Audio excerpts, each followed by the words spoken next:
నాకు అద్దేపల్లి జనార్దన్తో ఏ రకమైన సంబంధం లేదు.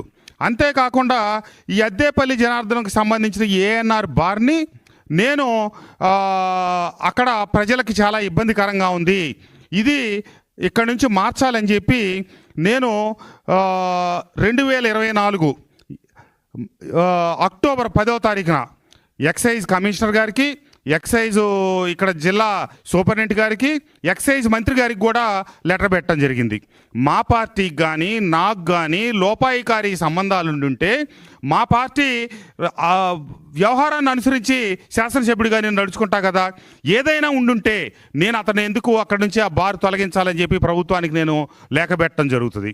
కానీ ఇవన్నీ తెలియని జోగి రమేష్ ఈ దొంగ నాటకం ఆడి అటు రాష్ట్ర ప్రభుత్వాన్ని నన్ను అప్రతిష్ట పాలు చేయాలి, చంద్రబాబు నాయుడు గారి మీద చిలవల పలవలు చేసి మాట్లాడుతూ వచ్చాడు.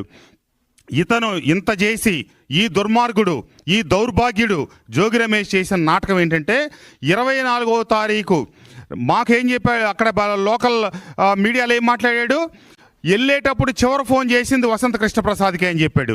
కానీ జరిగింది ఏంటయ్యా అంటే వాస్తవంలో 23వ తారీఖు 24వ తారీఖు అతను ఆఫ్రికా వెళ్తా ఉన్నాడు. 23వ తారీఖు అద్దేపల్లి జనార్దన్కి కబురు చేసి నువ్వు ఎప్పుడు వెళ్తున్నావు అంటే నేను రేపు బయలుదేరి వెళ్తున్నా అని చెప్పాడు. అయితే నువ్వు నా దగ్గరకు రా మాట్లాడదామని చెప్పాడు.